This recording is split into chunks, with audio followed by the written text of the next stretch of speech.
مفتی طارق مسعود کے بیانات کے لیے مفتی صاحب کے آفیشیل چینل مفتی طارق مسعود سپیچز کو سبسکرائب کریں۔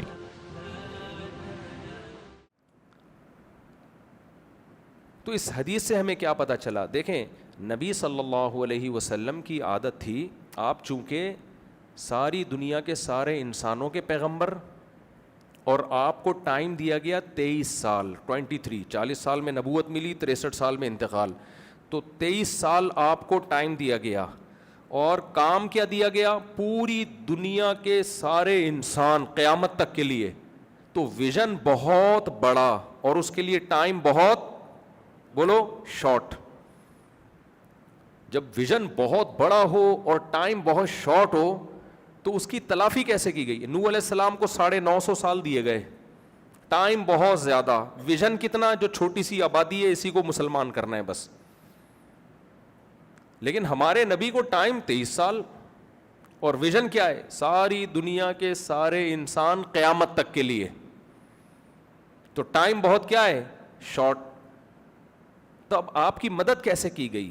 آپ صلی اللہ علیہ وسلم نے فرمایا، اللہ نے میری مدد ایسے کی ہے، اعطیت جوامع الکلم، مجھے جو کلمات دیے گئے ہیں نا، جو میں میسج کنوے کرتا ہوں، وہ ایک سینٹنس ہوتا ہے لیکن وہ ایک لا ہوتا ہے، قانون ہوتا ہے، ضابطہ ہوتا ہے۔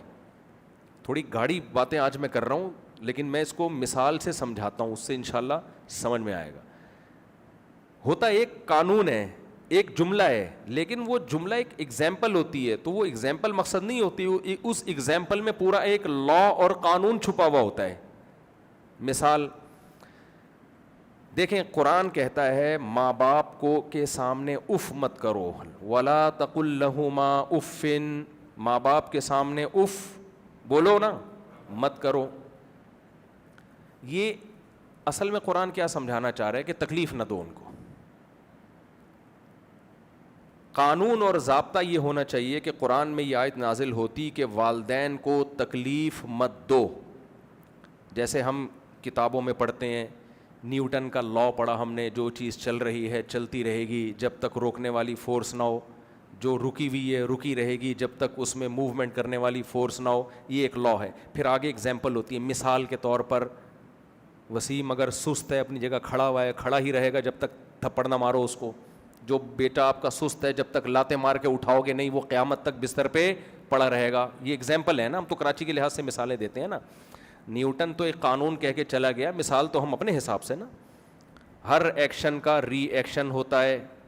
اب نیوٹن نے جو اس کی مثالیں دی ہوں گی، گیند کو دیوار پہ مارو، ہم کہتے ہیں نہیں، بندہ موجود ہے، چماٹ لگاؤ رکھ کے، سست بچہ ہے، ٹھیک ہے۔ آپ نے دوست کو تھپڑ لگایا، اسی اسٹائل سے وہ آپ کو، یہ دیسی اسٹائل ہے نیوٹن کے قانون کو سمجھانے کا۔ بیگم کو آپ نے، وہ ایک خاتون تھی نا، پکوڑے تل رہی تھی اور کھائی جا رہی تھی، تو شوہر کو غصہ آ رہا تھا، سارے خود ہی کھا رہی ہے، تو وہ بیوی کو جا کے کہتا ہے اگر مزید پکوڑے مت کھا، اگر کھائے نا، تو نے کھایا تو اچھا نہیں ہوگا، ورنہ۔ تو جیسے ہی اس نے ورنہ کہا کو بیگم نے کرچلی اٹھائی، ورنہ کیا؟ ورنہ کیا؟ تو کھاتی رہے پھر۔ تو نیوٹن ایک لا پیش کر کے گیا، اس کی آگے اگزامپل بہت زیادہ مثالیں۔ تو ہونا یہ چاہیے، قرآن پہلے ایک لا بناتا کہ والدین کو تکلیف مت دو، یہ ہوتا لا۔ پھر آگے قرآن اس کی مثالیں دیتا کہ جیسے ان کو گالی مت دو، ان کو اف مت کہو، ان کو مارو مت، یہ ہونا چاہیے تھا نا۔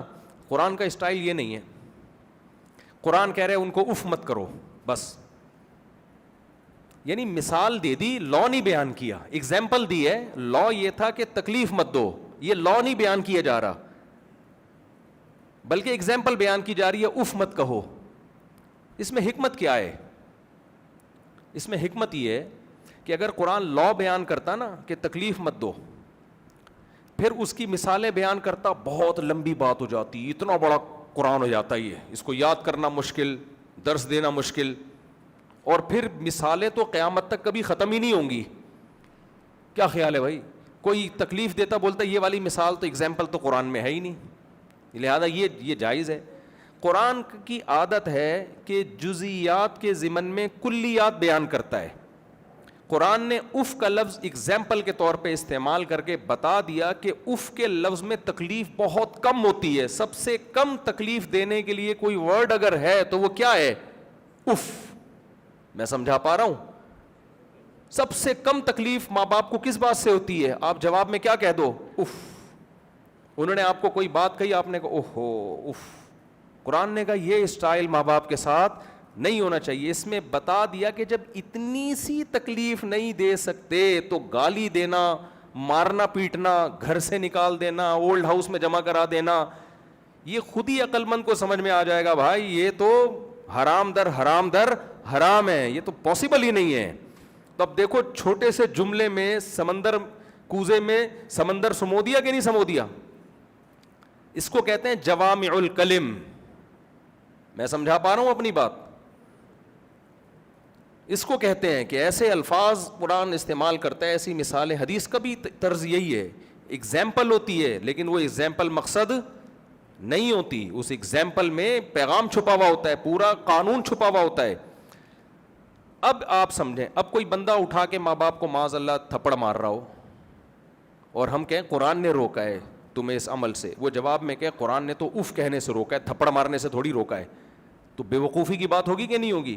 ہم اس کو یہ کہہ سکتے ہیں بھائی جب اف کے لفظ جو بہت کم تکلیف کا ہے اس سے روک لیا تو تھپڑ تو بہت اوپر کی چیز ہے. تو اس لیے اف وہ مثال قرآن نے بیان کی کہ اس سے لا زیادہ اچھے طریقے سے بیان ہو جاتا ہے, قانون زیادہ اچھے طریقے سے بیان ہو جاتا ہے. اب سمجھیں, رسول اللہ صلی اللہ علیہ وسلم نے ارشاد فرمایا جس نے درخت لگایا اور مر گیا تو یہ درخت جب تک چرند پرند بھی کھائیں گے اس کو ثواب ملتا رہے گا. یہ ایک ایگزامپل ہے, لیکن اس میں ایک بہت زبردست قانون بولو چھپا ہوا ہے, ایک لا بیان کر دیا. وہ لا کیا بیان کیا اس کو سمجھیں. جب پہلی بات, درخت یہ ترقی کی ایک سب سے بڑی علامت ہے. ترقی کسے کہتے ہیں؟ لوگوں کی لائف خوشحال ہو, اچھی ہو. تو جو زراعت ہے اور درخت ہے یہ سب سے پہلی علامت ہے کسی ملک کے ترقی یافتہ ہونے. کھانا پینا مل رہا ہوں ان کو. آپ کہہ سکتے ہیں بہت سے ایسے کنٹریز ہیں جن میں درخت نہیں ہے لیکن بڑی ترقی ہے, تو بھائی وہ ترقی ان ملکوں کی وجہ سے جن میں درخت ہیں. سعودی عرب میں درخت نہیں ہے لیکن جن ملکوں سے وہاں پھل آتے ہیں نا, اگر ان ملکوں میں بھی درخت گئے تو وہ عرب پٹرول پئیں گے کیا؟ کیا کھائیں گے وہ لوگ؟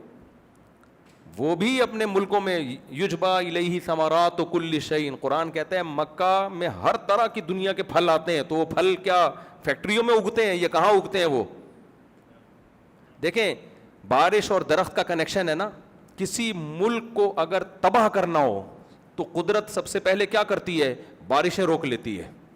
نہ پٹرول کام آئے گا, نہ ڈیزل کام آئے گا, کچھ بھی نہیں. بارش سے درخت پیدا ہوتے ہیں, زراعت ہوتی ہے. تو ترقی کا جو ایک سب سے بڑا سائن ہے, علامت ہے, وہ کیا ہے؟ بولیں, درخت. سمجھ میں آ رہی ہے بات کہ نہیں آ رہی؟ اور درخت مادی ترقی کا ذریعہ ہے سب سے پہلے.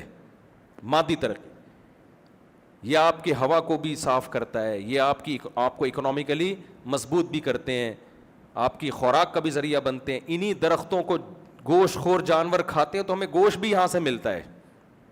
گوشت بھی ہمیں ملتا ہے وہ بھی پودوں اور درختوں سے ملتا ہے گوشت. دودھ ہم اگر پی رہے ہیں تو یہ دودھ کہاں سے آتا ہے؟ گائے گھاس کھاتی ہے, درختوں سے اگنے والی چیزیں کھاتی ہے, اس کے بعد ہمیں دودھ ملتا ہے. تو درخت ایک بہترین سائن ہے, علامت ہے ترقی کا, اور دنیاوی مادی ترقی کا. سمجھتے ہیں کہ نہیں سمجھتے؟ تو اس حدیث میں نبی صلی اللہ علیہ وسلم نے میسج دیا ہے کہ ایک حدیث میں آپ کہہ رہے ہیں درخت مت لگاؤ, دوسری میں کہہ رہے ہیں درخت لگاؤ. گویا کہ اب ہم اس مثال کو ایک لا بنا کے پیش کرتے ہیں کہ پہلی حدیث میں بتایا جا رہا ہے مادی ترقی مت کرو, دوسری میں بتایا جا رہا ہے مادی ترقی بولو نا یار کرو.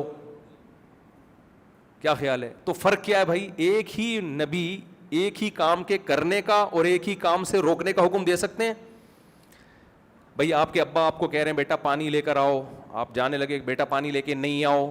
ابا ایک بات کرو, یا تو بولو لے کر آؤ یا بولو ابا چار شادیاں کرو. خواتین بیٹھی ہوئی ہیں, منہ سے غلط باتیں نکل جاتی ہیں. 4 شادیاں مت کرو, خواتین زیادہ ہیں آج. کرنی ہے اپنی ذمہ داری پہ کرو, مجھے نہیں پٹواؤ, مجھے نہیں مرواؤ. جو 2 شادیاں کرتا ہے میرے پاس آ کے روتا ہے بیٹھ کے, آپ کے بیان سن کے کیا ہے میں نے, تو کی تو خود ہے نا. اتنے لوگ ہیں بھاگ کے آئے ہیں میرے پاس, 2 راتیں گزاری ہیں کہ ہم نے دوسری کی ہے اور پھنس گئے مفتی صاحب, برا حال ہو گیا, چرس پینا شروع کر دی. ایسے ایسے لوگ ہیں, اللہ بچائے. تو میں کہتا ہوں پھر ان کے رشتہ دار آتے ہیں, آپ نے کروائی ہے. میں نے کہا میں اس کو جانتا نہیں ہوں. کہہ رہے نہیں آپ کے بیانات سنے. میں نے کہا وہ تو قرآن سن لیتا بھائی, میرے بیانات کیا وہ تو اچھا کرتے خود ہیں, انجوائے لائف کو خود کرتے ہیں, اور ساری بلی کس پہ ڈالتے ہیں, ہمارے اوپر. جیسے ورلڈ ٹریڈ سینٹر تباہ امریکہ میں ہوا, ملبہ کہاں گرا, ہم پہ گرا ہے اس کا ملبہ ہم پہ گرا ہے, اس کا تباہ وہاں ہوتا ہے. وہ ترقی یافتہ ملکوں میں جو بھی ٹینشن ہوتی ہے وہ پارسل کدھر ہوتی ہے, وہ ہم غریب ملکوں پہ آتی ہے وہ ساری. تو خیر, تو اب مجھے ایک بات بتاؤ, ایک حدیث میں کہا جا رہا ہے درخت مت لگاؤ, اور درخت لگانا مادی ترقی کی ایک علامت ہے, تو درخت مقصد نہیں ہے, مادی ترقی مت کرو. ایک میں کہا جا رہا ہے مادی ترقی کرو. اور میں اس کو اور آسان سمجھاتا ہوں. دیکھیں جب آپ مادی ترقی کرنے لگتے ہیں تو کبھی اس ترقی میں آپ کامیاب ہوتے ہیں, کبھی ناکام ہوتے ہیں. ایسا ہی ہے نا, کیا خیال ہے بھائی؟ کبھی آپ ناکام ہو جاتے ہیں, کبھی جزوی کامیابی ملتی ہے. جیسے لوگ سی اے کر رہے ہوتے ہیں نا, چارٹرڈ اکاؤنٹنٹ بن رہے ہوتے ہیں, کچھ تو پاس کر کے نکل جاتے ہیں, کچھ فیل ہوتے ہیں لیکن کسی نہ کسی کمپنی میں جڑ جاتے ہیں کہ چلو یار چارٹرڈ اکاؤنٹنٹ فیل بھی اس سے بہرحال بہتر ہے جس نے ایگزام ہی نہ دیا ہو. تو وہ بھی جزوی کامیابی ہو گئی کہ نہیں ہو گئی, کیا خیال ہے؟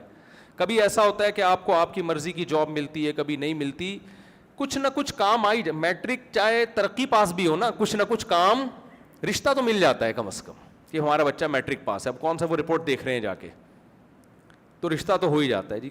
میٹرک پاس لڑکے کو 8ویں پاس کا رشتہ تو مل ہی جائے گا نا, کیا خیال ہے؟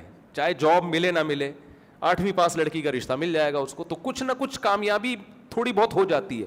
لیکن سب سے بڑی ناکامی کیا ہے کہ آپ نے مادی ترقی کے لیے کام کیا اور آپ کی موت واقع ہو گئی, تو آپ کا تو پروگرام وڑ گیا. اب اس کو ہم یہ نہیں کہیں گے کچھ تو فائدہ ہوا, بھائی کچھ بھی نہیں ہوا. آپ نے سی اے کیا, چارٹرڈ اکاؤنٹنٹ بنے, بڑی محنت کی, اسٹرگل کیا, آپ کے ماں باپ کی دعائیں اور صدقات و خیرات اور 27ویں رات کی دعائیں اور محنت اور بہنوں کی دعائیں, ماؤں کی دعائیں, جو ہمارا بچہ سی اے کرے گا. وہ جناب ہوتے ہوتے جس دن آپ چارٹرڈ اکاؤنٹنٹ بنے, اور قرضے ورضے بھی بہت لوگوں سے لے چکے تھے, آپ نے کہا 2 تنخواہوں میں سارے قرضے نکل جائیں گے, کوئی مسئلہ نہیں ہے, اور جناب آپ کی جاب کا پہلا دن اور ڈمپر کچل کے اللہ نہ کرے چلا گیا آپ کو. اس کو جزوی کامیابی کہیں گے بھائی؟ جب موت ہو گئی نا تو پھر تو بالکل ماں باپ کہیں گے بھائی اس پہ ہم نے خواہ میں اتنی محنت کی.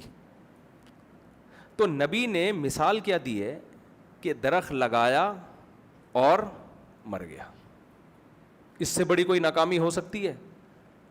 لیکن نبی کہہ رہے ہیں, ایک مثال میں سمجھا رہے ہیں کہ درخت مت لگاؤ, یعنی اس سے ہمیں جو میسج مل رہا ہے, نبی یہ نہیں کہہ رہے کہ مت لگاؤ, جو میسج یہ مل رہا ہے کہ حوصلہ شکنی ہو رہی ہے درخت کی. دوسری مثال میں کیا کہ مرنے کے بعد بھی اس کا ثواب ملتا رہے گا. اس سے ہمیں دونوں حدیثوں کو ملاؤ تو میسج یہ ملتا ہے کہ مادی ترقی اگر آخرت کے جذبے سے ہو, انسانیت کی خدمت کے جذبے سے ہو, حتیٰ کہ جانوروں کی خدمت کے جذبے سے ہو, یعنی اللہ کی مخلوق کے خدمت کے جذبے سے ہو, تو پھر اس میں ناکامی ہے ہی نہیں. کوئی بات نہیں, آپ اس ترقی کی اینٹ رکھیں, مر جائیں, کوئی پرابلم نہیں ہے, آپ پھر بھی کامیاب ہیں. اور اگر آپ کی نیت آخرت نہیں ہے, آپ کی نیت صرف اپنی توند بھرنی ہے, ہوس, عیاشی, کوئی بھروسہ نہیں ہے. پھر اگر آپ زندہ رہ بھی گئے تو بھی ناکام ہے. کتنے دن عیاشی کر لیں گے؟ قارون سے زیادہ دولت کما سکتے ہیں ہم؟ بولو بھائی کیا ہو گیا؟ فرعون سے زیادہ حکومت آ سکتی ہے ہمارے پاس؟ ہزاروں بچوں کو ذبح کر دیا, کوئی احتجاج کرنے والا نہیں تھا, قوم میں اتنی طاقت نہیں تھی کہ احتجاج کرے اس کے خلاف. اور ادھر موسیٰ علیہ السلام تھے, فرعون بار بار تانے دیتا تھا موسیٰ علیہ السلام کو, ام انا خیر من ھذا الذی ھو مہین, لوگوں میں بہتر ہوں یا یہ بہتر ہے؟ ان کے پاس نہ سونے کے کنگن, نہ بڑے باغات, یہ مسکین ہے, میں دولت مند ہوں. آپ کا کیا خیال ہے, فرعون کامیاب ہوا یا موسیٰ علیہ السلام کامیاب ہوئے؟ موسیٰ علیہ السلام کامیاب ہوئے. تو کیا موسیٰ علیہ السلام نے جاب نہیں کی تھی؟ کی تھی انہوں نے. جب مدین گئے ہیں تو جہاں ان کا رشتہ طے ہوا, جو ان کی وائف تھیں, زوجہ تھیں, ان کے والد نے کیا کہا, اپنی بیٹی شرط پہ دوں گا 10 سال بکریاں چرائیں آپ. تو حضرت موسیٰ کہہ سکتے تھے مجھے کیا ضرورت ہے جاب کی, میں کوئی دنیا کمانے آیا ہوں یہاں پہ, میں کچھ نہیں کماؤں گا, میں فاقوں سے رہوں گا. نا نا نا بھائی, جو موقع مل رہا ہے آپ کو, یہ بھی تو ایک مادی ترقی تھی نا. کیا خیال ہے بھائی, شادی بھی ہو رہی ہے اور جاب بھی مل رہی ہے, کوئی بات نہیں, سرے 10 جو جاب ملے قبول کر لو, مسافر ہوں بھائی, روزی روٹی تو چاہیے. تو کتنی ٹف جاب کی موسیٰ علیہ السلام نے, 10 سال بکریاں چرائیں موسیٰ علیہ السلام. جو آپ کے پاس وسائل ہیں مادی ترقی کے, اسلام کہتا ہے اس وقت ان وسائل کو بروئے کار لانا ہے. مادی ترقی سے نہیں روکتا اسلام, اگر روکتا ہوتا تو حضرت عثمان کے کروڑوں کے اثاثے نہ ہوتے. ہمارے نبی کی کنڈیشن تو یہ تھی, گھر میں فاقے ہیں, لیکن سب صحابہ کی یہ کنڈیشن نہیں تھی. حضرت ابو بکر کے کروڑوں روپے کے اثاثے تھے. حضرت عثمان جو تھے, جب ان کے تجارتی قافلے مدینہ میں آتے نا شام سے, تو اتنے بڑے اونٹوں کا, اتنی بڑی تعداد میں اونٹ مال لے کر آتے تھے کہ مدینہ کی زمین ہلتی تھی. مجھے ہلنے سے نا ایک چیز بہت یاد آتی ہے. میں امریکہ میں تھا تو ہم کسی فراڈی سے بھاگے, وہاں میرے نام پہ چندہ کر رہے تھے. وہ کسی دوست کے گھر گئے, انہوں نے مجھے جگہ دی, میں تھکا ہوا تھا بہت, 2-3 دن سے سویا نہیں تھا, تو مجھے ٹرین کے ٹریک کے قریب کوئی کمرہ تھا, وہ دے دیا انہوں نے. اب میں جب لیٹتا ہوں تو جیسے ہی کوئی ٹرین گزرے پوری زمین ہلے. پھر میں اچھا مجھے سمجھ میں نہیں آ رہا تھا یہ ہو کیا رہا ہے. ایئر ٹائٹ روم تھا, آواز آ نہیں رہی تھی ٹرین کی, خالی وائبریشن ہوتی تھی. میں حیران تھا یار, موبائل تو ہم نے وائبریشن پہ دیکھا, کسی کا کمرہ بھی وائبریشن پہ سیٹ ہو گیا ہو, یہ پہلی دفعہ دیکھ رہا ہوں میں. جب بھی ہلتی زمین تو میں سو نہیں سکا. میں نے صبح کہا یار آپ مجھے وائبریشن پہ کیوں لگا کے چلے گئے تھے بھائی؟ تو انہوں نے کہا یار مفتی صاحب سوری, وہ پیچھے ٹرین گزرتی تھی تو یہ کیا ہوتا تھا, یہ ہلتی ہے. تو اس سے اتنی بات پتہ چل گئی, اتنی ترقی کے باوجود بھی امریکہ میں ٹرین گزرتی ہے تو زمین کیا ہوتی ہے, ہلتی ہے. تو ہم جب یہ کتابوں میں سنتے پڑھتے تھے کہ عثمان رضی اللہ عنہ کے جب اونٹوں کا قافلہ آتا تھا تو مدینہ کی زمین میں وائبریشن ہوتی تھی, تو مجھے یقین آ گیا کہ بھائی ہوتی ہوگی, صحیح ہے نا. تو اتنا بڑا تجارتی قافلہ آتا تھا. تو ہمارے نبی نے ان سے یہ نہیں فرمایا کہ عثمان میرے گھر میں فاقے چلتے ہیں اور تم کروڑوں خربوں کا بزنس کر رہے ہو, نہیں منع کیا ان کو, کیونکہ یہ اسلام کو جو ترقی ملی ہے اس میں حضرت عثمان کی کہ بہت زیادہ کوآرڈینیٹ کیا حضرت عثمان نے. حضرت عثمان کے دور کے کنویں اب تک چلے آ رہے ہیں جو انہوں نے وقف کیے تھے. بہت سارے, عبد الرحمن ابن عوف رضی اللہ عنہ بہت مالدار صحابی تھے. حضرت مغیرہ ابن شعبہ بہت مالدار. حضرت نے مغیرہ ابن شعبہ کی مالداری کا ایک واقعہ سناتا ہوں, خواتین ناراض نہ ہوں. ظاہر جب مال زیادہ تھا تو بیویاں بھی زیادہ تھیں, تو جب نکاح کرتے نا تو 3 دن ولیمہ کرتے تھے وہ, اور لنگر چلتا تھا 24 گھنٹے. ہم نے بڑے بڑے ولیمے دیکھے ہیں, بہت لگژری ولیمے دیکھے ہیں بڑے بڑے مالداروں کے, آؤ اور کھا کے نکل جاؤ, 12 بجے لائٹیں بند, اس سے زیادہ نہیں دیکھا ہم نے. حضرت مغیرہ بن شعبہ کا ولیمہ جو ہوتا تھا نا, اور ایک دفعہ بھی نہیں ہوا, صحیح ہے نا, 3 دن تک کیا چلتا تھا, لنگر. 3 دن جتنے لوگ آئیں کھائیں جائیں. ہم پاکستانی ہوتے تو 6 چکر ہم ہی لگا کے آ رہے ہوتے, گھوم کے واپس اگلے دروازے سے آئے, پھر کھا کے چلے, پھر آتے پھر چلے جاتے. تو بہت پیسہ تھا بعض صحابہ کے پاس. حضرت زبیر ابن عوام رضی اللہ تعالیٰ عنہ جب شہید ہوئے ہیں تو بہت دولت نکلی ان کی. تو اگر دولت رکھنا یا مادی ترقی بری چیز ہوتی تو نبی ان کو منع کرتے نا, نبی نے کوئی منع نہیں کیا. پھر نبی نے اپنی حالت ایسی کیوں رکھی, اس میں حکمتیں تھیں, کیونکہ آپ آخری نبی تھے, آخری نبی تھے. آپ صلی اللہ علیہ وسلم نہیں چاہتے تھے میرے اوپر کہیں بھی کوئی انگلی اٹھے. اللہ نے آپ کا مزاج ایسا بنایا. انگریز کہہ سکتا تھا آپ نے یہ سب دولت کے لیے کیا, تو آخری دم تک آپ نے مسکینی کو پسند کیا, کوئی فاقوں کو پسند کیا. وجہ اس کی ہے کہ کوئی آپ کے کردار پہ انگلی بولو نہ اٹھائے. لیکن جن کو طبیعت میں دماغ خراب ہوتا ہے وہ تو انگلیاں اٹھاتے ہیں, وہ کہتے ہیں ہمارے نبی نے 9 شادیاں کی ہیں, معاذ اللہ عیاشی ہے. بھائی اگر عیاشی کی نیت سے کی ہوتی تو پہلی شادی 25 سال میں آپ کی ہوئی ہے اور 40 سالہ بیوہ سے.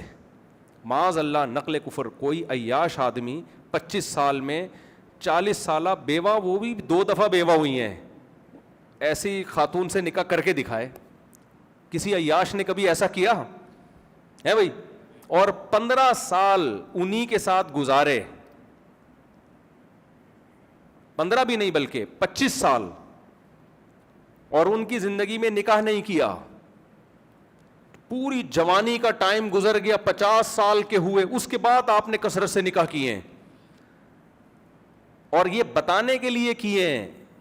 دیکھو نبی صلی اللہ علیہ وسلم اگر شروع میں زیادہ شادیاں کرتے تو یہ میسج کوئی گورے کو جا سکتا تھا کہ آپ نے معاذ اللہ شاید دنیا کی لالچ میں یہ کیا ہے. اور اگر کبھی بھی نہ کرتے تو اسلام کا یہ میسج کیسے فارورڈ ہوتا کہ اسلام زیادہ نکاح کو پسند کرتا ہے تاکہ سب خواتین کا گھر بس جائے. تو اللہ نے آپ سے کیا کیا کہ جب ابتدائی جوانی ہے اس میں ایک, اور جب عمر زیادہ ہو گئی, جب نکاح کی رغبت ختم ہوتی ہے, اس وقت دھڑ دھڑ نکاح کی. میسج بھی کنوے ہو گیا اور آپ کے کردار بھی ہر قسم کے الزام سے بری ہو گیا. سمجھ میں آ رہی ہے بات کہ نہیں آ رہی؟ تو اللہ نے, کیونکہ محمد صلی اللہ علیہ وسلم آخری نبی ہیں, تو آپ کی اس ذات کو ایسا بنایا ہے کہ کچھ حلال چیزیں بھی آپ پر پابندی لگی ہے تاکہ کوئی انگلی نہ اٹھے. اب مثال کے طور پر جن علماء کے پاس دولت ہوتی ہے, پیسہ ہوتا ہے, گاڑیاں ہوتی ہیں, وہ چیخ چیخ کے تھک جاتے ہیں, بھائی یہ چندے کا پیسہ نہیں ہے, میرا بزنس ہے, میرا کاروبار ہے, میں کھاتی پیتی فیملی سے میرا تعلق ہے.